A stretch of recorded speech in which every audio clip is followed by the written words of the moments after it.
ಶಾಂತಿ ಶಾಂತಿ. ನಾರಾಯಣ ಪರವ್ಯಕ್ತಾನಮವ್ಯಕ್ತ ಸಂಭವಂ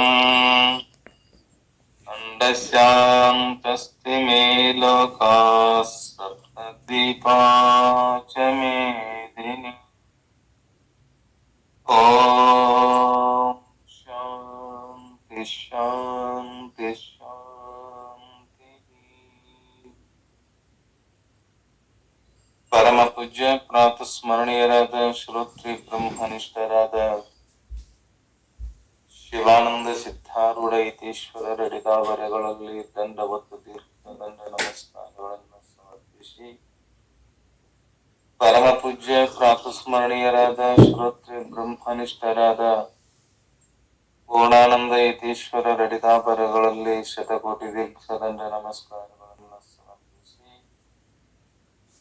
ಪರಮ ಪೂಜ್ಯ ಪ್ರಾತಸ್ಮರಣೀಯರಾದ ಶ್ರೋತ್ರಿ ಬ್ರಹ್ಮನಿಷ್ಠರಾದ ಸದ್ಗುರುದೇವರ ಅಡಿದಾವರೆಗಳಲ್ಲಿ ಅನಂತ ಕೋಟಿ ಭಕ್ತಿ ನಮಸ್ಕಾರಗಳನ್ನು ಸಮರ್ಪಿಸಿ, ಪರಮ ಪೂಜ್ಯ ಪ್ರಾತಸ್ಮರಣೀಯರಾದ ಶ್ರೋತ್ರಿ ಬ್ರಹ್ಮನಿಷ್ಠರಾದ ಮುಮುಕ್ಷುಹಿತ ಚಿಂತಕರಾಗಿರುವ ಜಗತ್ಕರ್ತನಾದ ಶ್ರೀಕೃಷ್ಣ ಪರಮಾತ್ಮನ ಅಡಿದಾವರೆಗಳಲ್ಲಿ ಅನಂತ ಭಕ್ತಿ ನಮಸ್ಕಾರಗಳನ್ನು ಸಮರ್ಪಿಸಿ, ಪರಮ ಪೂಜ್ಯ ಪ್ರಾತಸ್ಮರಣೀಯರಾದ ಶ್ರೋತ್ರಿ ಬ್ರಹ್ಮನಿಷ್ಠರಾದ ಬಸವಾದಿ ಪ್ರಮಥರ ಅಡಿದಾವರೆಗಳಲ್ಲಿ ಅನಂತ ಭಕ್ತಿ ಪ್ರಣಾಮಗಳನ್ನು ಸಮರ್ಪಿಸಿ, ಪರಮ ಪೂಜ್ಯ ಸಕಲ ಸಂತ ಮಹಂತರ ಅಡಿದಾವರೆಗಳಲ್ಲಿ ತಮ್ಮೆಲ್ಲರಲ್ಲಿ ಅನಂತ ಭಕ್ತಿ ನಮಸ್ಕಾರಗಳನ್ನು ಸಮರ್ಪಿಸಿ, ಶಿವಸ್ವರೂಪಿಗಳೇ ತಮ್ಮೆಲ್ಲರಿಗೂ ಶರಣು ಶರಣಾರ್ಥಿಗಳು. ಶಿವಸ್ವರೂಪಿಗಳೇ, ನಿನ್ನೆಯ ದಿನದಲ್ಲಿ ಇಂದಿನ ಪ್ರವಚನದಲ್ಲಿ ಪರಮಾತ್ಮನನ್ನ ಕುರಿತು ಅರ್ಜುನ ಪ್ರಶ್ನೆ ಮಾಡಿದ. ಆ ಪ್ರಶ್ನೆಗೆ ಉತ್ತರವನ್ನ ಹೇಳ್ತಾ ಶ್ರೀಕೃಷ್ಣ ಪರಮಾತ್ಮ ತನ್ನ ಉಪದೇಶಾಮೃತ ನೀಡ್ತಾ ಬಂದ. ಬಹೂನಿ ಮೇ ವ್ಯತೀತಾನಿ ಜನ್ಮಾನಿ ತವ ಚಾರ್ಜುನ ತಾನ್ಯಹಂ ವೇದ ಸರ್ವಾಣಿ ನ ತ್ವಂ ವೇತ್ತ ಪರಂ ತಪ.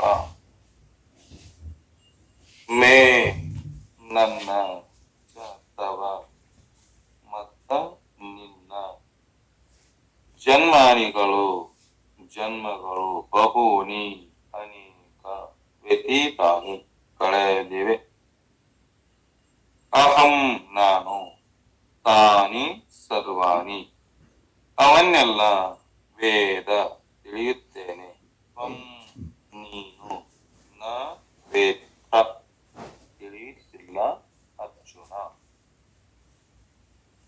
ಎಷ್ಟೇ ಜನ್ಮಗಳು ನನಗ ನಿನಗ ಕೂಡ ಹೋಗ್ಯವಲ್ಲಪ್ಪ, ಆ ಜನ್ಮಗಳನ್ನ ನಾ ತಿಳಿತೇನೆ ಅರ್ಜುನ, ನಿನಗ ತಿಳಿತಾ ಆಗ್ತಾ ಇಲ್ಲ.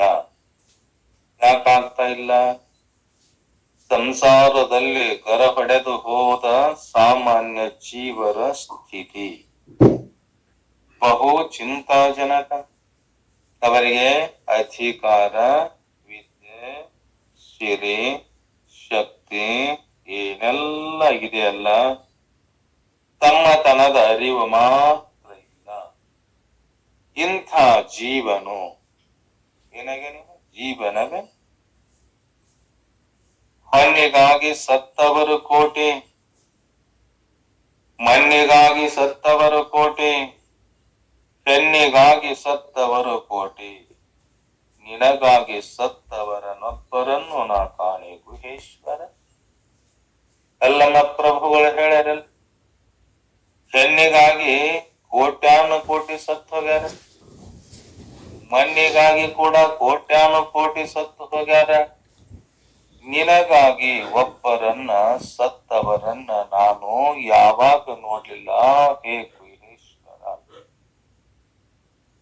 ಅಲ್ಲಮ್ಮ ಪ್ರಭುಗಳು ಚಿಂತನೆ ಮಾಡ, ಭೌತ ವಸ್ತುಗಳಿಗಾಗಿ, ಈ ಭೌತಿಕ ವಸ್ತುಗಳಿಗಾಗಿ ಲಕ್ಷಾಂತರ ಜನ ಜನ್ಮ ತಪ್ಪಿಸಿದ ನಾವು ಒಂದಾದರೂ ಜನ್ಮವನ್ನ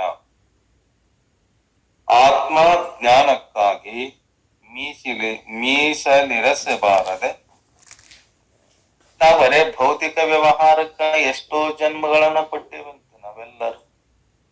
ಆ ಪರಮಾತ್ಮನಿಗಾಗಿ ಒಂದು ಜನ್ಮನರ ಮೀಸಲಾಗಿಡಬಾರ್ದೇನು?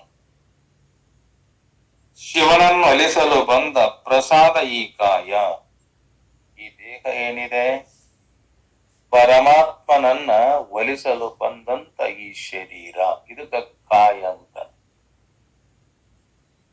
ಈ ಪರಮಾತ್ಮನನ್ನ ಒಲುಮೆ ಯಾವ ದೇಹದೊಳಗೆ ಮಾಡ್ಕೊಳಕಾಗತ್ತಂದ್ರ ಈ ಮನುಷ್ಯ ಜನ್ಮದಲ್ಲಿ ಬಂದಾಗ ಮಾತ್ರ ಆ ಭಗವಂತನ ಕಾಣಲಿಕ್ಕೆ ಬರ್ತದಂತ. ನಾವೆಷ್ಟ ಎಲ್ಲ 84 ಲಕ್ಷ ಜೀವಿಗಳನ್ನ ಕಳೆದು ಸತ್ತು ಹುಟ್ಟಿ ಹುಟ್ಟಿ ಸತ್ತು ಬಂದೇವಲ್ಲ. ಈ ಭವಚಕ್ರದಲ್ಲಿ ಸಿಕ್ಕೊಂಡು ಹುಟ್ಟುತ್ತಾ ಸಾಯ್ತಾ ಪುನರಪಿ ಜನನಂ ಪುನರಪಿ ಮರಣಂ ಪುನರಪಿ ಜನನಿ ಜಠರೇ ಶಯನೆ ಇಹ ಸಂಸಾರೆ ಖಲು ದುಸ್ತಾರೆ ಕೃಪಯಾ ಪಾಹಿ ಪಾಹಿ ಮುರಾರೆ. ಭಜ ಗೋವಿಂದಂ ಭಜ ಗೋವಿಂದಂ. ಪರಮಾತ್ಮನನ್ನ ಭಜಿಸಲಿಕ್ಕೆ ಈ ಮಾನವ ಜನ್ಮ ಮಾತ್ರ ಇದು ಅರಿವಿನ ಜನ್ಮ. ಇಂಥ ಅರಿವಿನ ಜನ್ಮಕ್ಕೆ ಬಂದಾಗ ನಾವೇನ್ ಮಾಡಬೇಕು? ಆ ಭಗವಂತನ ಒಲಿಸಿಕೊಳ್ಳುವ ವ್ಯವಸ್ಥೆಯನ್ನ ಮಾಡಬೇಕು. ಈ ಪರಮಾತ್ಮನನ್ನ ಕಾಣುವ, ಪರಮಾತ್ಮನನ್ನ ಕೂಡುವ ಯಾವ ಜನ್ಮಕ್ಕೆ ಬಂದಾಗ ಕದಂದಾಗ ಈ ಮನುಷ್ಯ ಜನ್ಮಕ್ಕೆ ಬಂದಾಗ ಇದೇನಿದೆ? ಅರಿವಿನ ಜನ್ಮ ಅಂತ. ಯಾವುದು? ಈ ಮಾನವ ದೇಹ, ಈ ಮನುಷ್ಯ ದೇಹ.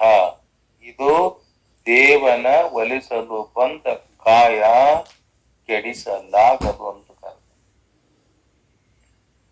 ಇದನ್ನ ಎಲ್ಲಿವರೆಗೆ ನಾವು ಭಗವಂತನನ್ನ ಕೂಡುವುದಿಲ್ಲ ಅಲ್ಲಿವರೆಗೆ ಈ ಶರೀರವನ್ನ ಕೆಡಿಸಲಿಕ್ಕೆ ಆಗುವುದಿಲ್ಲ.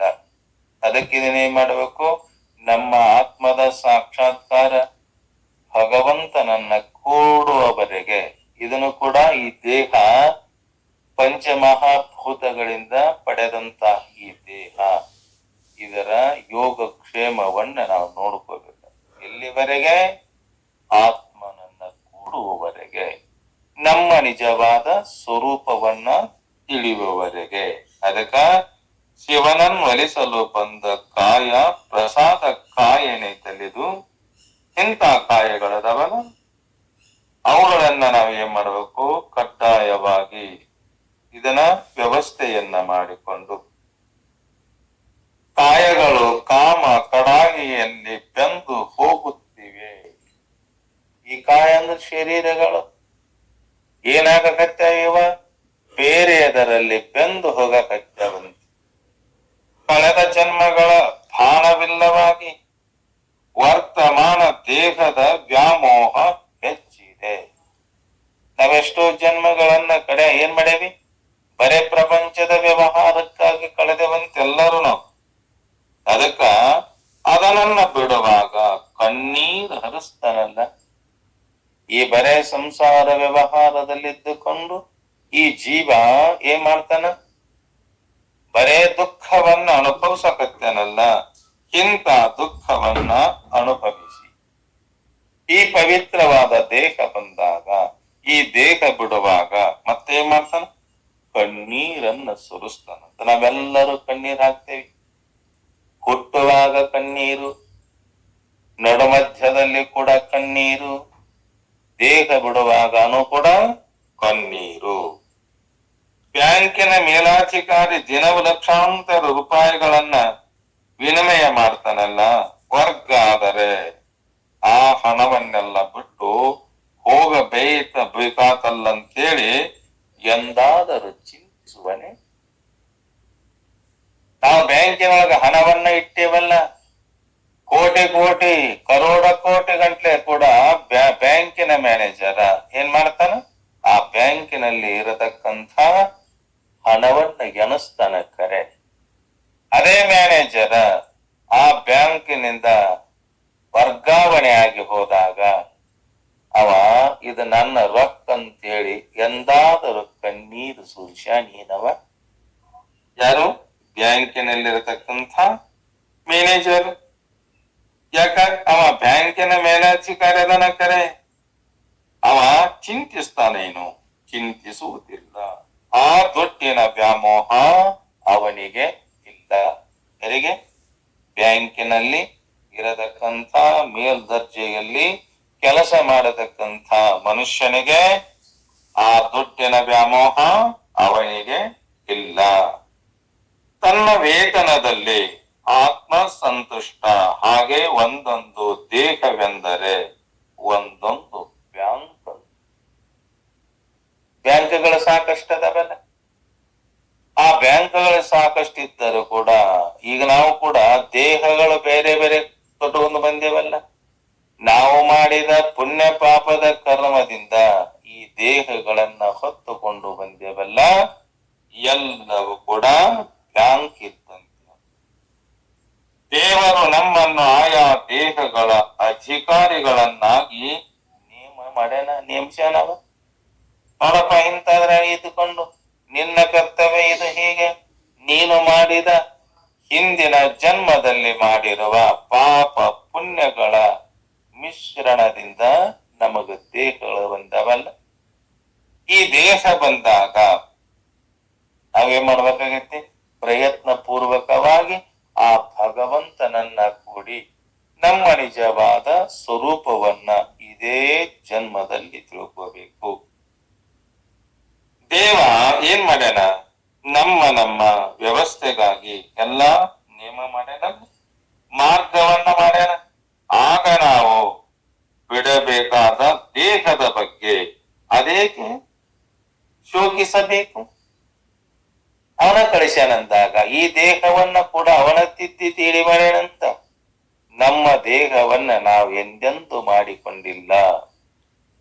ಹೇಗೆ ಕುಂಬಾರ ಕೆರೆಗೆ ಹೋಗಿ ಭೂಮಿಗೆ ಹೋಗಿ ಮಣ್ಣನ್ನ ತಂದು ಅದೇ ಮಣ್ಣನ್ನ ಏನ್ ಮಾಡ್ಯಾನ? ನೀರ್ ಹಾಕಿ ನೆನೆಸಿ ಅದನ್ನ ಬೆಳ್ಳ ಬೆಳತನ ನೆನೆಸಿ ತಾನೇ ಅದನ್ನ ಹದ ಮಾಡಿ ಕಾಲಿನಿಂದ ತುಳಿದು ಆ ಮಣ್ಣನ್ನ ಹದ ಮಾಡಿ ತಿಗರೆಯ ಮೇಲೆ ಇಟ್ಟು ತಾನು ಗಡಿಗೆ ಕುಡಿಕೆ ಮಡಿಕೆಗಳನ್ನೆಲ್ಲ ಮಾಡ್ಯಾನಲ್ಲ. ಅದರಂತೆ ಪರಮಾತ್ಮ ನಮ್ಮ ದೇಹಗಳನ್ನ ಅವನೇ ಮಾಡ್ಯಾನ. ತಾಯಿಯ ಗರ್ಭದಲ್ಲಿ ನಾವಿದ್ದ ವೇಳೆಯೊಳಗ ಪರಮಾತ್ಮ ಏನ್ ಮಾಡ್ಯಾನ? ತಾಯಿಯ ಗರ್ಭದಲ್ಲಿ ಕುಂತು ಒಳಗ ತಿತ್ತಿ ತೀಡಿ ಅವನ ಮಾಡ್ಯಾನಂತಿದ. ನಾವು ಮಾಡಕತ್ತೇನು? ನಮ್ಮ ದೇಹವನ್ನ ನಾವೇನಾರು ತಯಾರು ಮಾಡಕತ್ತೇನು? ಆಗುದಿಲ್ಲ. ಯಾಕಾಗುದಿಲ್ಲ? ಆಸಕ್ತಿ ಆ ಶಕ್ತಿ ನಮಗಿಲ್ಲ. ಎಲ್ಲವೂ ಕೂಡ ಭಗವಂತನಿಗೆ ಐತಲ್ಲ.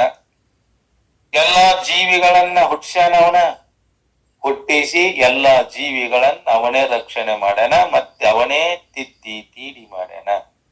ಇಲ್ಲೇ ಕಣ್ಣಿರಬೇಕು, ಇಲ್ಲೇ ಮೂಗಿರಬೇಕು, ಇಲ್ಲೇ ತಲೆ ಇರಬೇಕು, ಇದ ಜಗದೊಳಗ ಕಿವಿ ಇರಬೇಕು, ಇದ ಜಗದೊಳಗ ಕಾಲಿರಬೇಕು, ಇದ ಜಗದೊಳಗ ಕೈ ಇರಬೇಕು, ಮತ್ತ ಮಲಮೂತ್ರಗಳು ಬಿಡು ಜಾಗ ಎಲ್ಲವೂ ಅವನ ಮಾಡ್ಯಾನಲ್ಲ. ಮಾಡಿ ಏನ್ ಮಾಡ್ಯಾನ?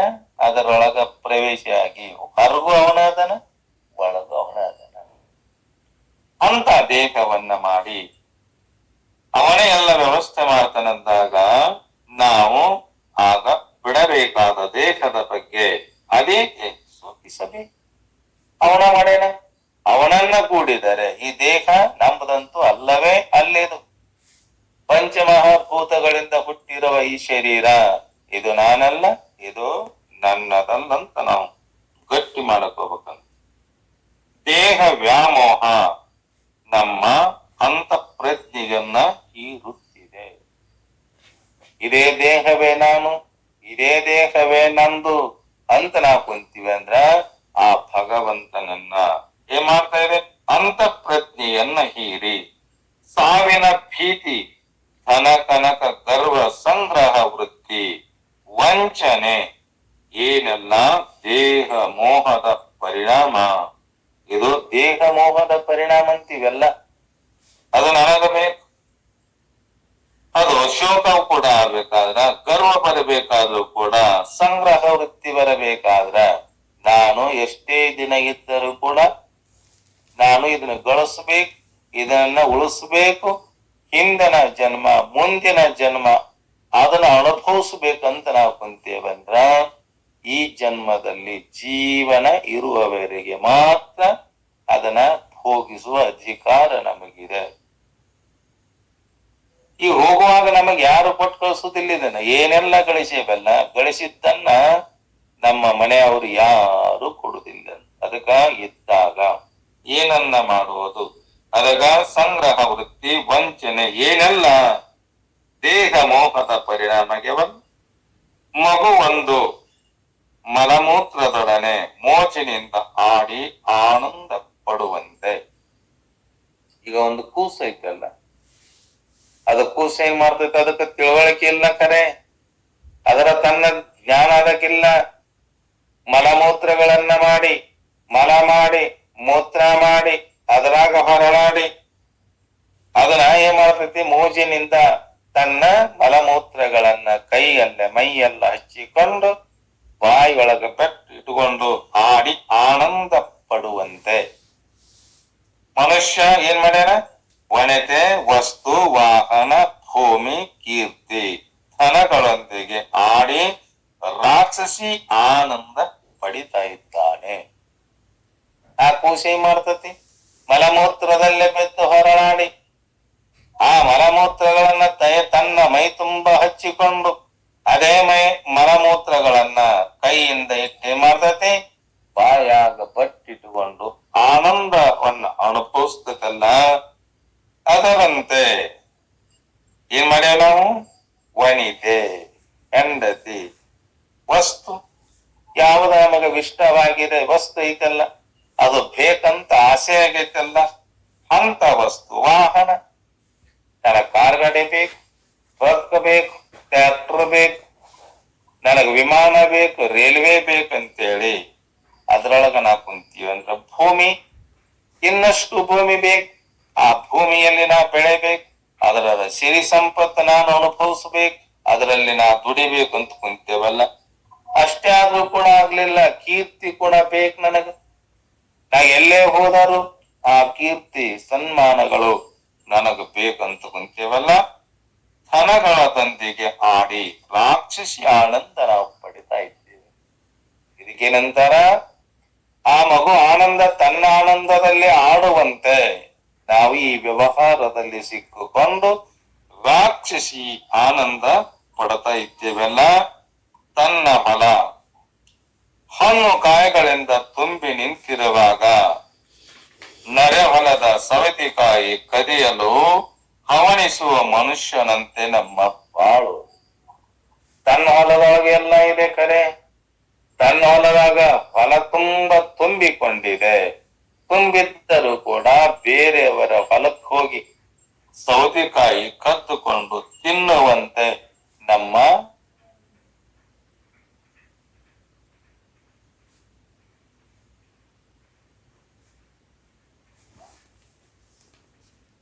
ಭವಿಷ್ಯದನ್ನ ಬಿಟ್ಟು ನಮ್ಮಿಂದ ಧನ್ಯವಾದ ಅನ್ಯನ ಹೆಂಡತಿ ಮಕ್ಕಳಲ್ಲಿ ಸುಖ ಬಯಸುತ್ತಿದ್ದೇವಲ್ಲ. ಇದೆಲ್ಲದರ ಮೂಲ ಕಾರಣ ಅವಿದ್ಯೆ ಕಾರಣ. ನಮ್ಮಲ್ಲಿ ಅವಿದ್ಯೆ ಇದ್ದಾಗ, ಅವಿದ್ಯೆಯಿಂದ ಇದನ್ನ ಇಂಥ ದುಃಖವನ್ನ ಇಂಥ ಸುಖವನ್ನ ಅಂತೇಳಿ ನಾವು ಅದರೊಳಗ ನೆಚ್ಚಿ ಕುಂತೇವಲ್ಲ. ಇದು ಯಾವುದು ಕಾರಣ? ಅವಿದ್ಯೆಯ ಕಾರಣ. ಅರ್ಜುನ ಕೇಳ್ತಾನ, ಭಗವಂತನೇ ನೀನು ಹೇಳುವುದನ್ನೆಲ್ಲ ನಾನು ಕೇಳಿದೆ. ಇಲ್ಲೇ ಪರ್ಯಂತರವಾಗಿ ನಾನು ಹೇಳಿದೆಲ್ಲ, ಆ ಹೇಳಿದ್ದನ್ನ ನಾನು ಕೇಳಿದೆ. ಅವಿದ್ಯಾವೃತ ಜೀವನಿಗೆ ಪೂರ್ವದ ನೆನಹಿಲ್ಲ. ಯಾರು ಅವಿದ್ಯೆಯಿಂದ ಕೂಡಿದ ಜೀವ ಬದ್ಧನಾಗೇನಲ್ಲ, ಹಿಂದೇನಾಗಿದೆ ಅನ್ನೋದು ಈ ಜನ್ಮದಲ್ಲಿ ಅವನಿಗೆ ಗೊತ್ತಿಲ್ಲ. ಅನೇಕ ಜನ್ಮಗಳನ್ನ ಕಳೆದನ ಕರೆ. ಎಷ್ಟು ಹೋಗ್ಯಾವ ಈಗ? ಕೋಟಿ ಕೋಟಿ ಜನ್ಮಗಳು ಹೋಗ್ಯಾವ. ಆ ಜನ್ಮದಲ್ಲಿ ಆಗಿರುವ ಇವೇನೇನು ಗೊತ್ತಾಗಿಲ್ಲ ಈ ಜೀವನಿಗೆ.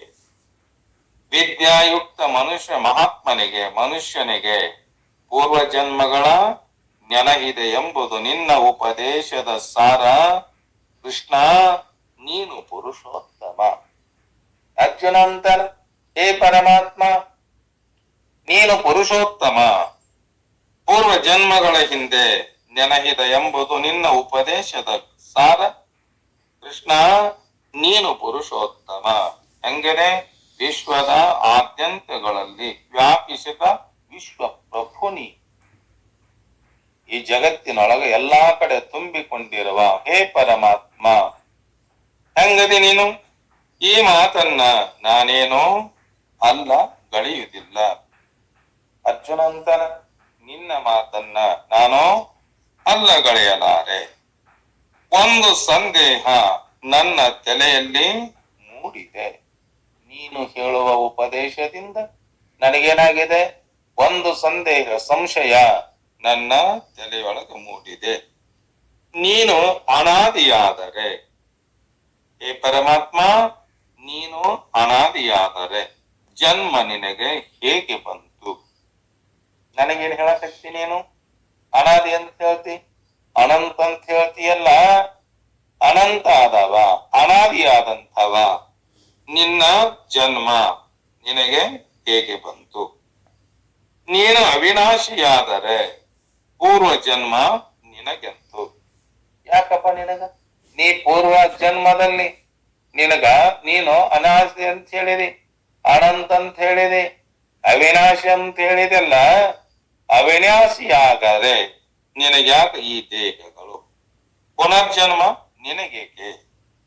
ನನ್ನ ವಿವೇಕ ನನ್ನ ಅನೇಕ ಜನ್ಮಗಳು ಕಳೆದು ಹೋಗಿವೆ ಎಂಬ ನುಡಿಯು ಅಭಿಪ್ರಾಯ ಏನು? ನೀನೆನ್ನಕತ್ತಿ ಜನ್ಮಗಳಾಗ್ಯಾವ, ನನ್ನ ಜನ್ಮಗಳು ಆಗ್ಯಾವ, ನಿನ್ನ ಜನ್ಮಗಳು ಎಷ್ಟೋ ಹೋಗ್ಯಾವ. ನಾನು ಅವಿದ್ಯೆಯಿಂದ ಅಜ್ಞಾನದಿಂದ ನಾ ಕೂಡಿಕೊಂಡೇನೆ ಖರೆ. ನೀ ಹೆಂಗದೆ? ಅನಾದಿಯದೆ, ಅವಿನಾಶಿಯದೆ. ನಿನ್ನ ಜನ್ಮಗಳು ನಿನಗೆ ಏಕೆ? ಪ್ರಶ್ನೆ ಮಾಡ್ತಾನೆ. ಪುಣ್ಯ ಪಾಪ ಕರ್ಮ ಬಂಧರಹಿತನಾದ ದೇವಾದಿ ದೇವನೇ ನೀನಿರುವಾಗ ನೀ ಹೆಂಗದೆ? ಯಾವ ಜನ್ಮದಲ್ಲಿ ಯಾವ ಪಾಪ ಕರ್ಮ ಆಗಲಿ ಪುಣ್ಯದ ಕರ್ಮ ಆಗಲಿ ನಿನಗೇನಿಲ್ಲ, ಅವುಗಳ ವಿಶೇಷ ನಿನಗಿಲ್ಲ. ಹಾಗಿದ್ದರೂ ಕೂಡ ನೀನು ದೇವಾದಿ ದೇವದಿಯಲ್ಲ. ನೀನ್ ಇಂಥ ದೇವನಿರುವಾಗ ಸಾಮಾನ್ಯ ಜೀವಿಗಳ ಹಾಗೆ ಅದೆಂತೂ ಹುಟ್ಟಬಲ್ಲೆ ನೀನು ಯಾಕೆ ಹುಟ್ಟತಿಪ್ಪ ಪರಮಾತ್ಮ? ನಿನಗೆ ಹುಟ್ಟರ ಯಾಕ? ಅದನ್ನೊಂದಿಷ್ಟು ನನಗೆ ನೀನು ಯಾಕ? ಇದು ನನ್ನ ಮನಸ್ಸಿನೊಳಗ ತಲೆಯೊಳಗೆ ಕೂಗ್ತಾ ಇದೆ, ಅದು ಪರಿತಾ ಇದೆ. ಅಂತ ಪ್ರಶ್ನೆಗಳಿಗೆ ನೀನು ನನಗೆ ಹೇಳು ಅಂತೇಳಿ ಅರ್ಜುನ ನಾನಾ ತರವಾಗಿ ಬೇಡ್ಕೊಳ್ಳಗತ್ತನ. ಅರ್ಜುನ ಅವ ಬೇಡಿಕೊಳ್ಳುವುದನ್ನ ಏನಂತಾನ? ಹೇ ಅರ್ಜುನ, ನನ್ನ ಮತ್ತು ನಿನ್ನ ಜನ್ಮಗಳು ಅನೇಕ ಆಗಿ ಹೋಗಿವೆ. ಕೆಲ ಶತ್ರು ಸಂಹಾರಕನಾದ ಅರ್ಜುನನೇ, ನಾನು ಅವುಗಳೆಲ್ಲವನ್ನ ತಿಳಿದೇನೆ ಕರೆ, ನೀನು ತಿಳಿದಿಲ್ಲ. ನನ್ನ ಎಷ್ಟು ಜನ್ಮ ಬಂದಾವ, ಯಾವ ಜನ್ಮದಲ್ಲಿ ಏನಾಗಿದೆ, ಏನಾಗಿದೆ ಅನ್ನೋದು ನಾನು ಎಲ್ಲವನ್ನ ಅರ್ಥೇನೆ. ನೀನಾಗಿ ಅವಿದ್ಯಾವೃತ್ತಿಯಿಂದ ಕೊಂಡು ಅಜ್ಞಾನದ ಆವರಣದಲ್ಲಿ ಮುಳುಗಿ ನಿನಗೆಷ್ಟು ದೇಹಗಳ ಬಂದಾವ, ಎಷ್ಟು ದೇಹಗಳ ಹೋಗ್ಯಾವ, ಆ ದೇಹದಲ್ಲಿ ಏನೇನಾಗೈತೆ ಅನ್ನೋದನ್ನ ನಿನಗೆ ಗೊತ್ತಿಲ್ಲ. ಅರ್ಜುನ, ನಾನು ಮತ್ತು ನೀನು ಇವತ್ತು ಈ ಲೋಕಕ್ಕೆ ಬಂದವರಲ್ಲ. ನಾವು ಹಲವಾರು ಸಲ ಬಂದು ಹೋಗಿವೆ. ಆದ್ರ ಈ ಎರಡು ಅಂಶಗಳಲ್ಲಿ ನನಗೂ ಮತ್ತು ನಿನಗೂ ವ್ಯತ್ಯಾಸ ಆಗ್ಯಾವ. ಏನಾಗ್ಯಾವ? ನಿನ್ನ ಪೂರ್ವದ ಜನ್ಮದ ಸ್ಮರಣೆ ನಿನಗಿಲ್ಲ. ನೀನೆಷ್ಟು ಜನ್ಮಗಳನ್ನ ಕಳೆದೆಲ್ಲಿ ಈಗ? ಆ ಜನ್ಮಗಳ ಅರಿವು ನಿನಗಿಲ್ಲ, ಆದರೆ ನನಗೆ ಅದು ಇದೆ ಅಷ್ಟೇ. ನಮ್ಮಗಳ ಪಾಡು ಅರ್ಜುನನಂತೆ, ಹೌದು ನಮ್ದು ಕೂಡ ಹಂಗಾಗತ್ತಂತ. ಈಗ ಹಂಗ ಅರ್ಜುನನಿಗೆ ಸಂಶಯ ಬಂದೈತಲ್ಲ, ಅದರಂತೆ ಅವಿದ್ಯೆಯ ನಾವ ವ್ಯವಹಾರದೊಳಗ ಬಿದ್ದುಕೊಂಡು ನಾವು ಎಷ್ಟೇ ಜನ್ಮಗಳನ್ನ ಕಳೆದೆ ಬಂದ್ರು ಕೂಡ, ಆ ಎಷ್ಟೇ ಜನ್ಮಗಳು ಬಂದಾವಂದ್ರು ಕೂಡ ಆ ಜನ್ಮದ ಅರಿವು ನಮಗಿಲ್ಲ. ಈ ರೀತಿ ಒಂದು ಜನ್ಮ ಮುಗಿದು ಮತ್ತೊಂದು ಜನ್ಮವನ್ನ ತಡೆಯುವಾಗ ಹಿಂದಿನದೆಲ್ಲವನ್ನ ಮರೆತು ಹೋಗಿದುವರದಿಂದಲೇ ನಾವು ಈ ಜನ್ಮದಾಗೆಲ್ಲ ಎಷ್ಟು ಜನ್ಮಗಳನ್ನ ತೊಟ್ಟುಕೊಂಡು ಬಂದೇವಲ್ಲ, ಆ ಜನ್ಮದಲ್ಲಿ ಕಳೆದ ಸುಖ ಆಗಲಿ ದುಃಖ ಆಗಲಿ, ಎಷ್ಟೆಷ್ಟು ದುಃಖ ಅನುಭವಿಸ್ತೇವೆ ಗೊತ್ತಿಲ್ಲ, ಎಷ್ಟೆಷ್ಟು ಸುಖವನ್ನ ಅನುಭವಿಸಿ ಅನ್ನೋದು ಕೂಡ ಗೊತ್ತಿಲ್ಲ. ಅದೇನಾಗೈತೆ? ಮರೆತು ಹೋಗಿರುವುದರಿಂದಲೇ ನಮ್ಮ ಬಾಳು ಸಹಿಸಲು ಸಾಧ್ಯ ಆಗಿದೆ. ನಾವೀಗ ಜೀವನ ಮಾಡಕತ್ತೇವಲ್ಲ, ಸಂಸಾರದಲ್ಲಿ ಆಗಲಿ, ಸನ್ಯಾಸಿ ಜೀವನದಲ್ಲಿ ಆಗಲಿ, ಗೃಹಸ್ಥಾಶ್ರಮದಲ್ಲಿ ಆಗಲಿ, ವಾನಪ್ರಸ್ಥಾಶ್ರಮದಲ್ಲಿ ಆಗಲಿ, ನಾವು ಜೀವನವನ್ನ ಮಾಡಕತ್ತೆ ಬಂದಾಗ ನಮ್ಮ ಬಾಳು ಸಹಿಸಲು ಸಾಧ್ಯ ಆಗಿದೆ. ಹಿಂದಿನ ಜನ್ಮಗಳ ನೆನಪು ಇದ್ದಿದ್ದರೆ ನಾವು ಈ ಜನ್ಮವನ್ನ ನಿಭಾಯಿಸಲು ಸಾಧ್ಯವಾಗುತ್ತಿರಲಿಲ್ಲ. ಹಿಂದಿನ ಜನ್ಮದ ಅರಿವು ನಮಗಿದ್ದರೆ ಈ ಜನ್ಮ ಏನು ಜೀವನ ಮಾಡಕತ್ತೇವಲ್ಲ, ಈ ಜನ್ಮದೊಳಗ ಇದನ್ನ ಮಾಡಕ್ಕಿದ್ದಿಲ್ಲ. ಅದಕ್ಕ ಅಂತಾರವ್ರು, ಹಾಗೆಯೋ ಹೀಗೆಯೋ ಹೇಗೆಯೋ ಜನ್ಮ ಸಾಗಿ ಮುಗಿಯುವುದು ಮರೆಯುವುದೇ ಸುಕೃತ. ಈಗಲೋ ಆಗಲೋ ಎಂದು ಮುಗಿಯುವುದೆಂಟೆಂಬ ಭಾಗ್ಯವನ್ನು ನೆನೆದು ನೆಲಿ ಮಂಕುತಿಮ್ಮ. ಜಾತಸ್ಯ ಹಿ ಧ್ರುವ ಮೃತ್ಯು, ಪರಮಾತ್ಮ ಹೇಳನ. ಅದರಂತೆ ನಮ್ಮ ಜನ್ಮ ಒಂದು ದಿನ ಕೊನೆಗಾಣಲೇಬೇಕು. ನಾವು ಯಾವ ಜನ್ಮದಲ್ಲಿ ಬಂದೇವಂದರೂ ಕೂಡ ಈ ದೇಹವನ್ನ ನಾವು ಬಿಡಲೇಬೇಕು. ಆ ದೇಹವನ್ನ ಧಾರಣೆ ಮಾಡಿಕೊಂಡು ಬಂದಾಗ ಈ ದೇಹವನ್ನ ನಾ ಹೆಂಗ ಬಿಡಲಿ ಅಂದ್ರ ಅದು ಎಂದೆಂದಿಗೂ ಸಾಧ್ಯವಾಗದ ಮಾತು. ಜನ್ಮ ಸಾಗ್ತಾ ಇದೆ, ಸಾಗಿ ಮುಗಿಯುತ್ತಿದೆ. ನಾವೆಲ್ಲರೂ ಕೂಡ ತಾಯಿಯ ಮೊದಲ ತಂದೆ ಗರ್ಭಕ್ಕೆ ಬಂದಿವಿ. ತಂದೆಯ ಹೊಟ್ಟೆಯಲ್ಲಿ 3 ತಿಂಗಳ ಮೊದಲೇ ನಿಜವಾದ ನಮ್ಮ ಗರ್ಭ ಎಲ್ಲಿ ನಿಂತಿದೆ ಅಂದ್ರ ತಂದೆಯ ಹೊಟ್ಟೆ ಒಳಗ ಮೊದಲೇ ನಿಂತಿವಂತನ. ಅಲ್ಲಿ ನಿಂತು ತಾಯಿ ಗರ್ಭಕ್ಕೆ ಬಂದು 9 ತಿಂಗಳ ಪರ್ಯಂತರವಾಗಿ ಅಲ್ಲಿತ್ತು ಈ ಮರ್ತ್ಯ ಲೋಕಕ್ಕೆ ಬಂದೇವಲ್ಲ. ಬಂದಾದರೂ ಕೂಡ ಮೊದಲು ಹೆಂಗಿದ್ದೀವಿ? ಶಿಶುವಾಗಿ ಹಸುಗೂಸಿ ಇದ್ದೀವಿ.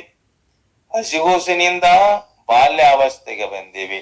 ಬಾಲ್ಯಾವಸ್ಥೆಗಿಂತ ಯೌವನ ಅವಸ್ಥೆಗೆ ಬಂದಿವಿ. ಯೌವನ ಅವಸ್ಥೆಯಿಂದ ಮುಪ್ಪಾವಸ್ಥೆಗೆ ಬಂದಿವೆಲ್ಲ. ಈ ದೇಹ ಏನಾಗಿದೆ? ವಿಕಾರದಿಂದ ಕೂಡಿದೆ. ಆದರೆ ನಮ್ಮ ಆತ್ಮ ಸ್ವರೂಪ ಚೈತನ್ಯ ಸ್ವರೂಪ, ಅದಕ್ಕ ಯಾವ ವಿಕಾರವೂ ಇಲ್ಲ. ದಿನಾಲು ಹೊಸವನ್ನ ವ್ಯವಹಾರ ಮಾಡುವ ಆ ಚೇತನ ನಿತ್ಯವೂ ಕೂಡ ಹೆಂಗಾಗಿದೆ? ಆದಿಯಿಂದ ಅಂತ್ಯದವರೆಗೆ ಬಂದರೂ ಕೂಡ ಅದು ನವೀನವಾಗಿದೆ. ಅದು ಯಾವುದು? ಅದು ನಮ್ಮ ನಿಮ್ಮೆಲ್ಲರ ಸ್ವರೂಪ. ಯಾವಾಗ ಬೇಕಾದರೂ ಕೂಡ ಈ ಜನ್ಮ ಮುಗಿತಾ ಇದೆಯಲ್ಲ ಎನ್ನುವ ಒಂದೇ ಭಾಗ್ಯವನ್ನ ನೆನೆಸಿಕೊಂಡು ಸಂತೋಷಿಸು ಅರ್ಜುನ. ಯಾವ ಜನ್ಮಕ್ಕರ ಬರ್ಲಿ, ಎಂತ ಜನ್ಮಕ್ಕರ ಬರ್ಲಿ, ನನಗೆ ಬಂದಾಗ ಇಂಥ ಜನ್ಮವನ್ನ ನಾನು ತಾಳಿ ಬಂದಾಗ ನಾವು ಏನ್ ಮಾಡ್ಬೇಕು? ಇದು ನನ್ನ ಜನ್ಮ ಮುಗಿತಾಯ್ತಂತ ಅನ್ನೋ ಒಂದೇ ಒಂದು ಭಾಗ್ಯವನ್ನ ನೆನೆಸಿಕೊಂಡು ಸಂತೋಷದಿಂದಿರ್ಬೇಕಂತ ನಾವೆಲ್ಲ. ಅಂತೋ ಇಂತೋ ಎಂತೋ ಜೀವ ಕಥೆ ಮುಗಿಯುವುದು, ಅಂದೋ ಇಂದೋ ಎಂದೋ ಜನ್ಮ ಕಳೆಯುವುದು, ಒಂದೇ ಮರವಿನ ಮುಸುಕಲಿಹುದೆಲ್ಲವನು ಸಂತಸದ ಮಾತಿಷ್ಟೇ ಮಂಕುತಿಮ್ಮ. ನಮ್ಮ ಜೀವಿತದ ಅವಧಿ ಒಂದಲ್ಲ ಒಂದು ದಿನ ಮುಗಿದು, ನಮ್ಮ ಜೀವಿತ ಕಾಲ ಏನಾಕತಿ? ಒಂದಿಲ್ಲ ಒಂದು ದಿನ ಮುಗಿದು ನಮ್ಮ ಜನ್ಮ ಕಳೆದು ಹೋಗ್ತಾವಲ್ಲ, ಒಂದು ಮರವೆ ಎಂಬ ಮುಸುಕು. ಎಷ್ಟು ಜನ್ಮ ಹೋಗ್ಯಾವ? ಮರವೇ ಐತಲ್ಲ, ಆ ಮರವೇ ಮುಸುಕು ನಮಗಾಗಿದೆ ಅಂತ. ಎಲ್ಲವನ್ನ ಆವರಿಸ್ತಾ ಇದೆಯಲ್ಲ ಅದ ಮುಸುಕು, ಇದೇ ನಮಗೆ ಸಂತೋಷದ ವಾರ್ತೆ. ಈ ಮುಸುಕೇನಿದೆಯಲ್ಲ, ಯಾವ ಜನ್ಮದಲ್ಲಿ ಏನಾಗಿದೆ, ಎಂತ ಜನ್ಮದಲ್ಲಿ ಏನಾಗಿದೆ ಅನ್ನೋದು ನಮಗ್ ಗೊತ್ತಾಗಲಾರದೆ. ಅದೇನಿದೆ? ನಮಗೆ ಸಂತೋಷದ ಅದು ವಾರ್ತೆ. ಹೀಗೋ ಹಾಗೋ ಹೇಗೋ ಜನ್ಮ ಕಥೆ ಮುಗಿಯುವುದು, ಈಗಲೋ ಆಗಲೋ ಎಂದು ಮುಗಿಯುವುದು, ಸಾಗಿ ಮುಗಿಯುವುದು ಮುಗಿದು ಮರೆಯುವುದೇ ನರ ಸುಕೃತ ಭೂಗತ ಸ್ಥಿತಿ. ಭೂಗತ ಸ್ಥಿತಿ ಮಂಕುತಿಮ್ಮ.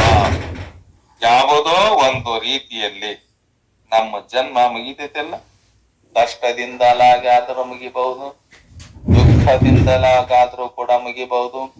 ಎಲ್ಲರ ಜೊತೆಗೆ ಬಡದಾಡಿ ನಮ್ಮ ಜೀವನ ಮುಗಿಬಹುದು. ಕರೆ ಈಗಲೋ ಆಗಲೋ ಅದು ಮುಗಿಯುವುದು ಖಚಿತ.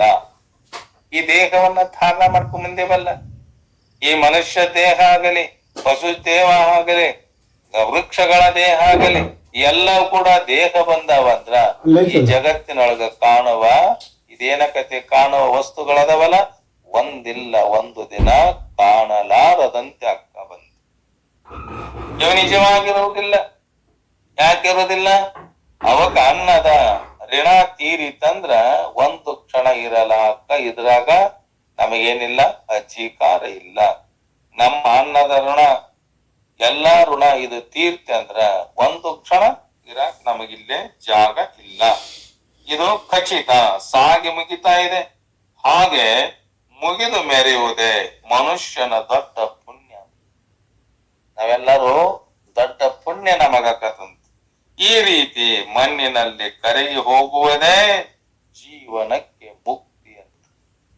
ಅದಕ್ಕೆ ಇದ್ದಾಗ, ಬದುಕಿ ಇದ್ದಾಗ ಏನನ್ನ ಮಾಡಬೇಕು? ನಮ್ಮ ಆತ್ಮಚಿಂತನೆಯನ್ನ ತಿಳ್ಕೊಂಡು ನಾವು ಈ ದೇಹ ಹೋಗುವುದರೊಳಗಾಗಿ ನಮ್ಮ ಅರುಸ್ವರೂಪವನ್ನ ತಿಳ್ಕೊಂಡಾಗ ಅದುವೇ ಮೋಕ್ಷದ ಸುಖ. ಜೀವಿ ಸಂಘವಿದೇನೋ ಗಂಜಿ ಫೇ ನೆಲೆಕಟ್ಟು, ದೈವ ಪೌರುಷ ಪುರು ವಾಸನೆಗಳೆಂಬ ಮೂವರದ ನಾಡುವರು ಚದರಿಸುತ್ತೆ ಬೆರೆಸುಡೆ ನಾವೆಲ್ಲ ರಾಟದೆಲೆ ಮಂಕುತಿಮ್ಮ. ಇದು ಜೀವನ, ಪ್ರಪಂಚದ ಜೀವನವನ್ನ ಒಂದು ಇಷ್ಟಿನ ಗಂಜೀಪು ಆಟಕ್ಕೆ ಹೋಲಿಸ್ಯಾರಂತ. ನಾವು ಈ ಸಂಸಾರವನ್ನ ಮಾಡಬೇಕಾದ್ರ, ಜೀವನವನ್ನ ಮಾಡಬೇಕಾದ್ರ, ನಾವು ಮಕ್ಕಳಿದ್ದಾಗ ಆಡಿ 100 ವರ್ಷ 79 ವರ್ಷ 80 ವರ್ಷ ಬಾಳೆವಲ್ಲ. ಬಾಲ್ಯದಲ್ಲಿ ಆಟ ಆಡಿ ಆ ಜೀವನವನ್ನ ನಾವೆಲ್ಲ ಜೀವಂತ. ಅದಕ್ಕ ಮಕ್ಕಳು ಆಟ ಆಡ್ತಾವಲ್ಲ, ಈ ಜೀವನವೇ ಒಂದು ಇಷ್ಟಿಷ್ಟ ಎಲೆಗಳ ಕಟ್ಟು. ಆ ಹುಡುಗರು ಆಡ್ತಿರ್ತಾರ, 3 ಕಲ್ಲಿಟ್ಟು ಒಲಿ ಮಾಡೇನಿ, ಆ ವೃಕ್ಷಗಳಾಗಲಿ ಬಳ್ಳಿಗಳ ಎಲೆಗಳನ್ನ ಹರ್ಕೊಂಡು ಬಂದು ರೊಟ್ಟಿ ಮಾಡೇನೆ, ನಾನೇ ನೀನ ಗಂಡ ಹೆಂಡತಿ ಅಂತಾರ, ಮಕ್ಕಳು ಹಣದಾರ. ಎಲ್ಲವೂ ಕೂಡ ಬಾಲ್ಯದಲ್ಲಿ ಆಟ ಪಾಠದಲ್ಲಿ ಹೇಗೆ ಜೀವನವಾಗಿದೆ ಅದರಂತೆ ನಮ್ಮ ಜೀವನ. ಈ ಇಷ್ಟಿನ ಆಟವನ್ನ ಆಡುವವರು ಏನದವರು? ದೈವ ಪುರುಷ ಮತ್ತು ಪೂರ್ವ ಜನ್ಮದ ವಾಸನೆಗಳು. ಈ ಮೂವರು ಆಟದ ಎಲೆಗಳನ್ನ ಚದುರಿಸಿ ಆಟ ಆಡುವಾಗ ಬೆರೆಸಿ ಆಟ ಆಡ್ತಾರಲ್ಲ, ನಾವು ಕೂಡ ಹೆಂಗ್ ಮಾಡೇವಿ? ಆ ಆಟದ ಎಲೆಗಳು ಅವರು ಹೇಗೆ ಆಡುತ್ತಾರೋ ನಾವು ಕೂಡ ಹಾಗೆ ಆಡೇವಂತ. ಎಲೆ ಕಟ್ಟಲಾಗಾಗ ಕಲಸಿ ಕೊಡುವುದೇ ಸೃಷ್ಟಿ, ಬಳಕೆಲೆಯ ಗತಿಯಂತೋ ಎಲ್ಲಿ ಸೇರುವುದೋ, ಬಳಸುತ್ತಿಹುದೊಂದೊಂದು ಮಂದೊಂದು ದಿಕ್ಕಿನಲೆ, ಅಲೆವವು ನಾಗಂತೂ ಮಂಕುತಿಮ್ಮ. ಯಾಕೆ ಹಿಂಗ್ ಹೇಳಕತ್ತಾರ? ಆಗಾಗ ಈ ಇಷ್ಟಿನ ಎಲೆಗಳ ಕಟ್ಟನ್ನ ಸೃಷ್ಟಿ ಕಲಸಿ ಕೊಡ್ತಾ ಇದೆಯಲ್ಲ, ಅನಂತ ಆ ಎಲೆಗಳು ಎಲ್ಲಿ ಹೋಗುತ್ತವೆಯೋ, ಯಾರ ಕೈ ಸೇರುತ್ತವೆಯೋ ಯಾರಿಗೆ ಗೊತ್ತು? ಯಾವ ವೃಕ್ಷ ಬೆಳೆದವ? ನಾವು ಎಲೆಗಳನ್ನ ಕೊಟ್ಟವಲ್ಲ, ಯಾವ ಗಾಳಿ ಬಿಟ್ಟಾಗ ಎಲ್ಲಿಗೆ ಹೋಗಿ ಬೀಳ್ತತೋ ಗೊತ್ತಿಲ್ಲ. ಅದರಂತೆ ಒಂದೊಂದು ಎಲೆಯನ್ನು ಒಂದೊಂದು ದಿಕ್ಕಿನಲ್ಲಿ ಅದು ಉಪಯೋಗಿಸಿಕೊಳ್ತಾ ಇದೆಯಲ್ಲ, ನಾವೆಲ್ಲರೂ ಕೂಡ ಆ ಎಲೆಗಳಾದ್ದರಿಂದ ಆ ಬಳಸುವಿಕೆಗೆ ಸರಿಯಾಗಿ ಈ ಪ್ರಪಂಚದಲ್ಲಿ ಅಲದಾಡುತ್ತಿದ್ದೇವೆ ನಾವೆಲ್ಲರೂ. ಯಾವುದರಂತೆ ಆ ವೃಕ್ಷದಲ್ಲಿ ಎಲೆಗಳು ತಾವು ಗಿಡದಿಂದ ಉದುರಿ ಬಿದ್ದಾಗ, ಗಾಳಿಯಿಂದ ಹಾರಿ ಹೋದಾಗ ಒಂದು ವೃಕ್ಷದಲ್ಲಿರತಕ್ಕಂಥ ಎಲೆ ಗಾಳಿಗೆ ಹೊಡೆತು ಸಿಕ್ಕು ಎಲ್ಲೇ ಹೋಗಿ ಬಿದ್ದು ಕೊಳೆತು ಹೋಗುವಂತೆ ನಾವ್ ಹೆಂಗಾಗೇವಿ ಹಂಗ ಈ ಪ್ರಪಂಚದಲ್ಲಿ ಅಲೆದಾಡ್ತಾ ಇದ್ದೇವಲ್ಲ. ನಿಲ್ಲದೆ ನಡೆಯುವುದು ಮೊದಲು ಕೊನೆಗಿಲ್ಲದ ಈ ಆಟ, ಕಳೆಯುವುದರಲ್ಲಿ ನಮ್ಮ ಜನುಮಗಳು. ಗೆಲ್ಲುವರಾರೋ ಸೋಲರಾರ್ಗೋ ಲೆಕ್ಕ ನೋಡುವುದೆಂತೋ, ಫಲವು ಪರಿಯಾಟವೆಲೋ ಮಂಕುತಿಮ್ಮ. ಈ ರೀತಿಯೊಳಗ ಜಗತ್ತಿನ ಆಟ ಮೊದಲು ಕೊನೆಯಿಲ್ಲದೆ ನಡೀತಾ ಇದೆ. ಈ ಆಟದಲ್ಲಿ ನಮ್ಮ ಹಲವಾರು ಜನ್ಮಗಳು ಕಳೆದು ಹೋಗಿವೆ. ಅರ್ಜುನ, ಈ ಸಂಸಾರವೆಂಬ ಆಟದೊಳಗ ಎಷ್ಟೇ ಜನ್ಮಗಳು ಹೋಗ್ಯಾವ, ಆ ಜನ್ಮಗಳು ಹೋಗ್ಯಾವಲ್ಲ, ಇದರಲ್ಲಿ ಗೆದ್ದವರು ಯಾರು? ಈ ಪ್ರಪಂಚದಲ್ಲಿ ಅಂತ ಪವಿತ್ರವಾದ ಜನ್ಮಗಳನ್ನ ತೊಟ್ಟುಕೊಂಡು ಬಂದು ಇದರಲ್ಲಿ ಗೆದ್ದವರು ಯಾರು, ಸೋತವರು ಯಾರು ಎಂದು ಲೆಕ್ಕ ನೋಡುವುದು ಯಾವಾಗಲೋ ಏನೋ ಕೇವಲ ಆಟ ಆಡಿದ್ದೇ ಲಾಭ. ಯಾರು ಗೆದ್ದವರು ಯಾರು ಸೋತವರು ಅನ್ನುವ ಈ ಪ್ರಪಂಚದೊಳಗ ಗೊತ್ತಿಲ್ಲಪ್ಪ. ಆಟ ಆಡಿದ್ದೆ ಕೇವಲ ಆಟ ಆಡಿದ್ದೇನೆತಲ್ಲ, ಅದು ಲಾಭ. ಆಟಕ್ಕೆ ಫಲವೇನು? ಕೌತುಕದ ರುಚಿಯ ಫಲ. ಚೀಟಿ ತಾಂ ಬೀಳರೆನಲ್ ಆಟ ಸಾಗುವುದೇ, ಏಟಾಯ್ತೆ ಗೆಲವಾಯ್ತೆ ಎಂದು ಕೇಳುವುದೇನು? ಆಟ ದೋಟವೇ ಲಾಭ ಮಂಕುತಿಮ್ಮ. ನಿರಂತರವಾಗಿ ನಡೆಯುತ್ತಿರುವ ಈ ಆಟಕ್ಕೆ ಫಲ ಏನು? ಈ ಸಂಸಾರವೆಂಬ ಆಟ. ನಾವೆಲ್ಲರೂ ಏನಾಗೇವಿ? ಈ ಜಗತ್ತಿಗೆ ಬಂದೇವಲ್ಲ, ಈ ಮರ್ತ್ಯ ಲೋಕಕ್ಕ ಮೃತ್ಯು ಲೋಕಕ್ಕ ಬಂದೇವಲ್ಲ. ಬಂದಾಗ ಆಟಕ್ಕೆ ಫಲ ಏನು? ಕುತೂಹಲದಿಂದ ಕೌತುಕದ ಈ ಆಟವನ್ನ ಆಡುತ್ತೇವಲ್ಲ, ಅದರ ಫಲ ಎಲೆ ಬೀಳದಿದ್ದರೆ ಆಟ ಮುಂದುವರಿಯಲಾರದು. ಹೆಂಗ ಆ ವೃಕ್ಷಗಳ ಎಲೆ ಬಿದ್ದಂತೆ ಈ ದೇಹಗಳು ಕೂಡ ಬೀಳ್ತವ, ಮತ್ತ ಅದೇ ಗಿಡದಲ್ಲಿ ಆ ಎಲೆಗಳು ಚಿಗುರಿದಂತೆ ಮತ್ತೆ ದೇಹವನ್ನ ತೊಟ್ಟುಕೊಂಡು ಬರ್ತಾವಲ್ಲ, ಇದು ನಮ್ಮ ಜೀವನದ ಆಟ. ಆಟ ಆಡುವಾಗ ಪೆಟ್ಟು ತಿಂದೆ ಏನೋ ಅಥವಾ ಗೆದ್ದೆ ಏನೋ ಎಂದು ಕೇಳುವುದು ಏಕೆ? ಆಟ ಆಡಾಕ ಬೀಳ್ತೀವಿ, ಕಬಡ್ಡಿ ಆಟ ಆಡುವಾಗ ಬೀಳ್ತೇವೆ, ಖೋಖೋ ಆಡುವಾಗ ಬೀಳ್ತೇವೆ, ಕ್ರಿಕೆಟ್ ಆಡುವಾಗ ಬೀಳ್ತೇವೆ, ಬ್ಯಾಟಿನಿಂದ ಚಂದ ಬಡಿತೇವಲ್ಲ, ಅದ್ರಾಗ ಕೂಡ ಎಷ್ಟು ತ್ರಾಸ ಆಕತ್ತಲ್ಲ. ಆದರೂ ಕೂಡ ಆಟ ನಡೀತಾ ಇದೆ, ಅದೇ ನಮಗೆ ಲಾಭ. ಹಾಗೆ ಅದರಂತೆ ನಮ್ಮ ಜೀವನದೊಳಗ ಈ ಮನುಷ್ಯ ಜನ್ಮವನ್ನ ತೊಟ್ಟುಕೊಂಡು ಬಂದೇವಲ್ಲ, ಎಷ್ಟೋ ಕಷ್ಟ ಬರ್ತಾವ, ಎಷ್ಟೇ ಸುಖ ಬರ್ತಾವ, ಎಲ್ಲವೂ ಬಂದರೂ ಕೂಡ ನಾವೇನಂತ ತಿಳ್ಕೋಬೇಕು? ಆಟದಲ್ಲಿ ಆಡುವ ನಾವು ಸಾಧಕರು. ಅದನ್ನ ಜೀವನದಲ್ಲಿ ಆಟ ಆಡಿ ಜೀವನವೇ ಮುಗಿದದಂತೆ. ಅದೇ ಆಟ ಆಡುವುದೇ ಅದೇ ನಮಗೆ ಲಾಭ. ಹಿಂದಿನ ಜನ್ಮಗಳ ನೆನಪು ನಮಗೆ ಇರದೆ ಇರುವುದರಿಂದಲೇ ನಾನು ಹಿಂದಿನ ಜನ್ಮದಲ್ಲಿ ಏನಾಗೇನೆ, ಏನಾಗಿ ಹುಟ್ಟೇನನ್ನೋದು ನಮಗೆ ಯಾರಿಗೂ ಗೊತ್ತಿಲ್ಲ. ಇದು ಇರುವುದರಿಂದ ನಾವು ಈಗ ಇಲ್ಲಿ ಜೀವನವನ್ನ ನಡೆಸಲಿಕ್ಕೆ ಸಾಧ್ಯ ಆಗದಂತ. ಹಿಂದಿನ ಜನ್ಮದಲ್ಲಿ ನಾವೇನ್ ಮಾಡ್ಯಾವ ಅನ್ನೋದು ಗೊತ್ತಿಲ್ಲ, ಈ ಜನ್ಮದಲ್ಲಿ ಏನ್ ಮಾಡಕತ್ತೇವ ಅನ್ನೋದು ಕೂಡ ಗೊತ್ತಿಲ್ಲ. ಅದಕ್ಕ ಕೆಲಸವನ್ನ ಮಾಡಲಿಕ್ಕೆ ನಮಗ್ ಸಾಧ್ಯ ಆಗದಂತ. ಅವುಗಳ ನೆನಪು ಇದ್ದರೆ ಈಗ ನಾವು ಇಲ್ಲಿ ಈಗ ಜೀವನವನ್ನ ನಡೆಸದೆ ಹುಚ್ಚರಾಗಿ ಹೋಗುವ ಸಂಭವ ಉಂಟು. ಈಗಿನ ಜನ್ಮದಲ್ಲಿ ಹಿಂದಿನ ಜನ್ಮದಲ್ಲಿ ನಾ ಏನ್ ಮಾಡೇನಿ, ಈಗ ಏನ್ ಮಾಡಕತ್ತೇನೆ ಅನ್ನೋದು ನಮಗ್ ಗೊತ್ತಿತ್ತಂದ್ರ ನಾವೆಲ್ಲರೂ ಏನಕ್ಕೇವಿ? ಹುಚ್ಚರಾಕಿದ್ವಿ. ಇದೊಂದು ನಾಟಕ ರಂಗ. ಈ ಪ್ರಪಂಚ ಎಂಬ ಹುಟ್ಟಿ ಬಂದೇವಲ್ಲ ಈ ಲೋಕಕ್ಕ, ಇದು ಹೆಂಗಿದೆ? ಒಂದು ನಾಟಕ ರಂಗ. ಅವನು ಸೂತ್ರಧಾರ. ಯಾರು? ಪರಮಾತ್ಮ.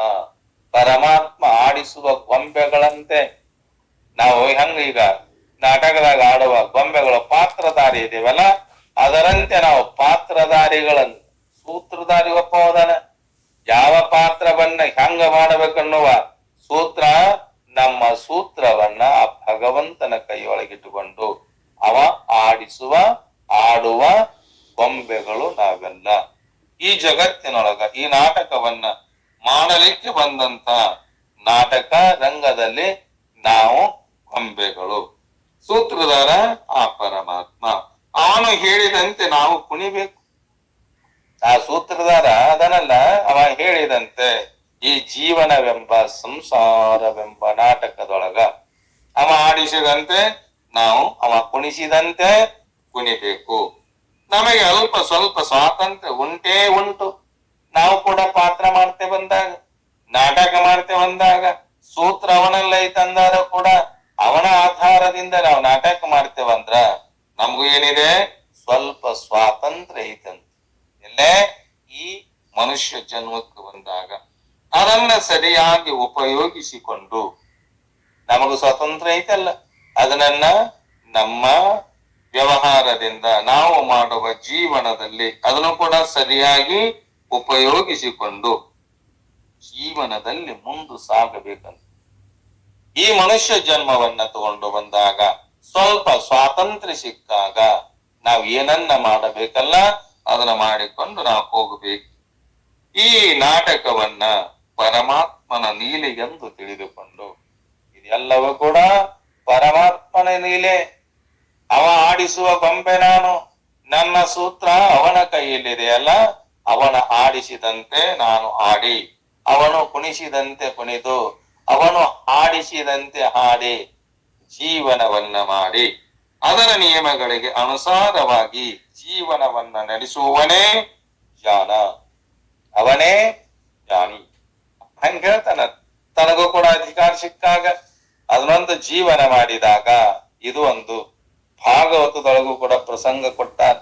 ಒಬ್ಬ ರಾಜಕುಮಾರನನ್ನ ಅವರ ಮಲತಾಯಿಯವರು ಮತ್ಸರದಿಂದ ಕೊಂದು ಹಾಕ್ತಾರೆ. ಅವಾಗ ಅವರ ತಂದೆ ಸುಖಮುನಿಯನ್ನ ಮಗುವನ್ನ ಬದುಕಿಸಬೇಕಂತ ಕೇಳ್ಕೊಳ್ತ. ಅವಾಗ ಸುಖಮುನಿ ಅಂತಾನ, ಆ ಮಗುವಿನ ಆತ್ಮಕ್ಕೆ ನಿನ್ನ ತಂದೆ ತಾಯಿ ಎಂದು ಕರೀತಾರಲ್ಲ, ಆದುದರಿಂದ ಏನಿದೆ ಈ ದೇಹದಲ್ಲಿ ಪುನಃ ಬಂದು ಸೇರಿಕೋ ಅಂತ ಹೇಳ್ತಾರೆ. ಯಾರಿಗೆ? ಆ ಮಗು. ಕೂಸ್ ಪ್ರಾಣ ಹೋಗಿತ್ತಲ್ಲ ಅದಕ್ಕೆ. ಆವಾಗ ಆ ಮಗು ಕೇಳ್ತಾ ಇದೆ, ನನಗೆ ಎಷ್ಟೋ ಜನ್ಮಗಳು ಆಗಿ ಹೋಗಿವೆ. ನನಗ ಹೇ ಸುಖಮುನಿ ದೇವನೇ, ನನಗ ಎಷ್ಟೇ ಜನ್ಮಗಳು ಆಗಿ ಹೋಗ್ಯಾವ. ಯಾವ ತಂದೆ ತಾಯಿಯವರು ಕರಿತಾ ಇದ್ದಾರೆ? ನೀನು ಈ ತಂದೆ ತಾಯಿ, ಈ ಜನ್ಮದಾಗ ತಾಯಿ ತಂದೆಗಳು ಏನ್ ಹಿಂದಿನ ಜನ್ಮದಲ್ಲಿರತಕ್ಕಂತ ತಾಯಿ ತಂದೆಗಳು? ಎಷ್ಟೋ ತಾಯಿ ತಂದೆಗಳು, ಎಷ್ಟೇ ಬಂಧು ಬಳಗದವರು ಎಲ್ಲರೂ ಆಗಿ ಹೋಗ್ಯಾರ. ಯಾರೀಗ ನನ್ನ ಕರೆಯಾಕತ್ತಾರಂತ ಆ ಕೂಸು ಸುಖಮುನಿಗೆ, ಆ ಋಷಿಗೆ ಕೇಳ್ತದ. ಯಾವಾಗ ಆ ಮಗು ಕೇಳ್ತಾ ಇದೆ, ನನಗೆ ಎಷ್ಟೋ ಜನ್ಮಗಳು ಆಗಿ ಹೋಗ್ಯಾವ, ನನಗ ಇದೇ ಜನ್ಮ ಒಂದೇ ಅಲ್ಲ, ಇಂಥ ಜನ್ಮಗಳು ಎಷ್ಟೇ ಆಗಿ ಹೋಗ್ಯಾವ. ಯಾವ ತಂದೆ ತಾಯಿಯರು ನನ್ನನ್ನ ಕರಿತಾ ಇದ್ದಾರೆ, ಮತ್ ಯಾವ ದೇಹದಲ್ಲಿ ಸೇರಿಕೊಳ್ಳಬೇಕು ನಾನು ಅಂತದಂತದು. ಯಾವುದು? ಆ ಕೂಸು. ಅದು ಪ್ರಾಣ ಪಕ್ಷಿ, ಆ ದೇಹ ಬಿಟ್ಟೈತಲ್ಲ, ಅದು ನನಗದು ತಿಳಿತಾ ಇಲ್ಲ ಅಂತ ಕೇಳಿದಾಗ ಈ ಪರಮ ಸತ್ಯವನ್ನ ಶ್ರೀಕೃಷ್ಣ ಪರಮಾತ್ಮ ಅರ್ಜುನನಿಗೆ ಇಲ್ಲಿ ಹೇಳ್ತಾ ಇದ್ದಾನೆ. ಏನಂತಾನ? ಇದು ಹಿಂದೂ ವೇದಾಂತದ ತತ್ವ. ಇದನ್ನ ಪಾಶ್ಚಾತ್ಯರು ಸುಲಭವಾಗಿ ಅರಿತುಕೊಳ್ಳಲಾರರು. ಪಾಶ್ಚಾತ್ಯರಿಗೇನಿಲ್ಲ, ಇದನ್ನ ಸುಲಭವಾಗಿ ತಿಳಿದುಕೊಳ್ಳುವಂತ ಶಕ್ತಿ ಅವರಿಗೆ ಇಲ್ಲ. ಅವರಿಗೆ ಏನಾಗ್ತಾ ಇಲ್ಲ, ಈ ಋಷಿಗಳು ಮುನಿಗಳು ಭಾರತಾಂಬೆ ಒಡಲಲ್ಲಿ ಮಹಾತ್ಮರು ಸಂತರು ಶಿವಯೋಗಿಗಳಾಗ್ಬೇಕಾರಲ್ಲ, ನಮಗೇನ್ ಮಾಡ್ಯಾರ? ಇದನ್ನೆಲ್ಲವೂ ಕೂಡ ದಾರಿ ದೀಪವಾಗಿ ಎರೆದು ಅದೇ ಆನಂದದ ಅನುಭವವನ್ನ ಅನುಭವಿಸಿ ತಮ್ಮ ನಿಜವಾದ ಸುಖವನ್ನ ಕಂಡುಕೊಳ್ಳಂತ ನಮಗೆ ಮಾಡ್ಯಾರ ಮಹಾತ್ಮರು, ಋಷಿಗಳು, ನಮ್ಮ ಮಹಾನ್ ಜ್ಞಾನಿಗಳು ನಮಗೆ ಈ ಕೊಡುಗೆಯನ್ನು ಕೊಟ್ಟು ಹೋಗ್ಯಾರಲ್ಲ. ಅವರಿಗೆ ಪಾಶ್ಚಾತ್ಯರಿಗೆ ಏನಾಗ್ತಾ ಇಲ್ಲ, ಅರ್ಥ ಆಗ್ತಾ ಆಗುದಿಲ್ಲ. ಅಂದ್ರ ಪರಮ ಸತ್ಯ ಸುಳ್ಳಾಗುದಿಲ್ಲ. ಇದು ಸತ್ಯ ಸತ್ಯವೇ, ಇದು ಎಂದೆಂದೂ ಸುಳ್ಳು ಆಗುದಿಲ್ಲ. ಇದು ಇದ್ದೇ ಇದೆ. ನಾವೇನಾಗೇವಿ ಹಲವಾರು ಸಲ ಇದಕ್ಕೆ ಪುರಾವೆಗಳನ್ನ ನೋಡಿಯೇ ಇದ್ದೇವೆ. ಯಾಕ ಇಂಥ ಎಲ್ಲ ವ್ಯವಸ್ಥೆ ಭಗವಂತ ಮಾಡ್ಯಾನಲ್ಲ. ನಾಟಕದೊಳವಿನಿಂದ ಬೆರೆತವನು ಮೆಚ್ಚಿಸಿನಿ, ನೋಟಕಣುವಾಗಿ ತಾಂ ನಲಿದು ನಲಿಸುವ ಪಾಠವನ್ನು ಕಲಿತವನೇ ಬಾಳನಾಗುವ ಯೋಗಿ ಆಟಕಂ ನಯ ಉಂಟು ಮಂಕುತಿಮ್ಮ. ಈ ಜಗತ್ತಿನ ನಾಟಕದಲ್ಲಿ ಸಿದ್ಧನಾಗಿ ಸೇರಿಕೊಂಡು ಅದನ್ನ ಮೆಚ್ಚಿಕೊಂಡು ನಾಟಕದ ಪ್ರೇಕ್ಷಕನಾಗಿ ತಾನು ಸಂತೋಷ ಪಟ್ಟು ಪಾತ್ರಧಾರಿಯಾಗಿ ಪ್ರೇಕ್ಷಕರನ್ನ ಸಂತೋಷ ಪಡಿಸುವ ಪಾಠವನ್ನ ಕಲಿತಿರುವವನೇ ಈ ಬಾಳನ್ನ ಆಳುವ ಯೋಗಿ. ಎಲ್ಲರಿಗೆ ಮಾಡ್ಯಾನವ, ತಾನು ನಾಟಕಕ್ಕೆ ಬಂದು ನಾಟಕವನ್ನಾಡಿ ಪ್ರೇಕ್ಷಕರಿಗೆ ಸಂತೋಷವನ್ನ ಕೊಟ್ಟು ತಾನು ಕೂಡ ಆ ಸಂತೋಷವನ್ನ ಅನುಭವಿಸಿ ಪಾತ್ರಧಾರಿಯಾಗಿ ಪಾತ್ರ ಪ್ರೇಕ್ಷಕರ ನೋಡುವವರು ಯಾರು ಇವನ ನಾಟಕವನ್ನ ನೋಡಕತ್ತಾರಲ್ಲ ಅವರು ಕೂಡ ಸಂತೋಷ ಆಗ್ಯಾರಂತ. ಅದಕ್ಕ ಈ ಬಾಳನ್ನ ಆಳುವ ಅವನೇ ನಿಜವಾದ ಯೋಗಿ. ಈ ಆಟಕ್ಕೂ ನಿಯಮಗಳುಂಟು, ಅವುಗಳನ್ನ ಮೀರಬೇಡ. ನಾಟಕದಲ್ಲಿರತಕ್ಕಂಥ ಮಾತುಗಳನ್ನ ನೀನು ಮೀರಬೇಡ. ನಿನ್ನ ಜೀವನದ ಆಟದಲ್ಲಿ ಇವುಗಳನ್ನ ಮೀರಬೇಡ ಅಂತಾರ. ಮರಣವೇ ಮುಗಿವಲ್ಲ, ಜನನವೇ ಮೊದಲಲ್ಲ, ಕೆರೆಯ ಬೀಳೇಳುಗಳ ಕಾಲ ನದಿಯೊಳವು, ಪರಿಪರಿಯ ರೂಪು ತಳೆಯುವುದಂದೇ ವಾರಿಕಣ, ಪರಿದಾಟ ವರದಾಟ ಮರುಳ ಮುನಿಯ. ಮನುಷ್ಯನು ಸತ್ತು ಹೋಗುವುದೇ ಮುಕ್ತಾಯ ಅಲ್ಲ. ಈ ದೇಹವನ್ನ ಬಿಟ್ಟೇವಲ್ಲ, ಇದು ನಮ್ಮ ಮುಕ್ತಾಯ ಅಲ್ಲಂತ. ಮತ್ತೆ ಜೀವನ ಅವನು ಹುಟ್ಟುವುದು ಅವನ ಮೊದಲು ಅಲ್ಲ. ಕಾಲವೆಂಬ ನದಿಯೊಳಗೆ ಅಲೆಗಳು ಎದ್ದು ಬೀಳುವಂತೆ, ಹೇಗೆ ಸಮುದ್ರದಲ್ಲಿ ಆಗಲಿ ಗಾಳಿ ಬಿಟ್ಟಾಗ ಹೇಗೆ ತರಂಗಗಳು ಅಲೆಗಳು ಹೇಳ್ತಾವಲ್ಲ, ನೀರಿದ್ದಾಗ ಎದ್ದಾವೋ ಅಥವಾ ನೀರಿರಲಾರದೆ ಆ ನೀರಿನಲ್ಲಿ ತೆರೆ ಹೇಳ್ತಾವೋ. ನೀರಿದ್ದಾಗ ಮಾತ್ರ ಅಲೆಗಳು, ಗಾಳಿ ಬಿಟ್ಟಾಗ ಆ ಗಾಳಿಯ ವೇಗವಾಗಿ ಬೀಸುವಾಗ ಆ ಸಮುದ್ರದಲ್ಲಿ ತೆರೆಗಳು ಏಳುವಂತೆ. ಅದಕ್ಕ ಕಾಲವೆಂಬ ನದಿಯೊಳಗೆ ಅಲೆಗಳು ಎದ್ದು ಬೀಳುವಂತೆ ಹುಟ್ಟು ಮತ್ತು ಸಾವುಗಳು ಬಂದು ಹೋಗ್ತವ. ಹುಟ್ಟು ಸಾವುಗಳು ಯಾರಿಗೆ? ನಮಗಲ್ಲ. ಹುಟ್ಟು ಸಾವುಗಳು ದೇಹಗಳಿಗೆ, ಪಂಚಮಹಾಭೂತಗಳಿಂದ ಆದ ಈ ಶರೀರ, ಇದಕ್ಕೆ ಮಾತ್ರ ಏನಿದೆ ಹುಟ್ಟು ಸಾವು ಇದೆ.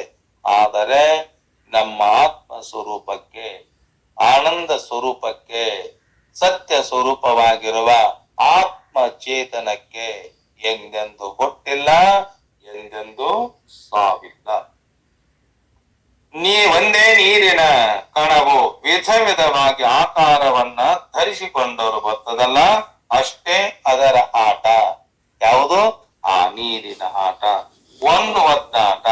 ಇಲ್ಲಿಯವರೆಗೆ ನನ್ನ ಅನೇಕ ಜನ್ಮಗಳು ಆಗಿ ಹೋಗಿವೆ ಎನ್ನುವ ಮಾತನ್ನ ಕೇಳಿ ತನ್ನ ಜನ್ಮಗಳು ಹೇಗಾಗುತ್ತವೆ? ಹೇ ಪರಮಾತ್ಮ, ನನ್ನ ಜನ್ಮಗಳಾಗ್ಯಾವ, ನೀ ಅವಿನಾಶಿ ಅಂತ ಹೇಳಿ, ಅಖಂಡ ಸ್ವರೂಪ ಅಂತ ಹೇಳಿ, ನೀನು ಅನಾದಿ ಅಂತ ಹೇಳಿ ಅಲ್ಲ, ಅನಾದಿಯಾಗಿದ್ದರೆ ನಿನಗ್ಯಾಕೆ ಜನ್ಮಗಳು ಅಂತ ಆ ಪ್ರಶ್ನೆ ಮಾಡಿದ್ನಲ್ಲ ಅರ್ಜುನ.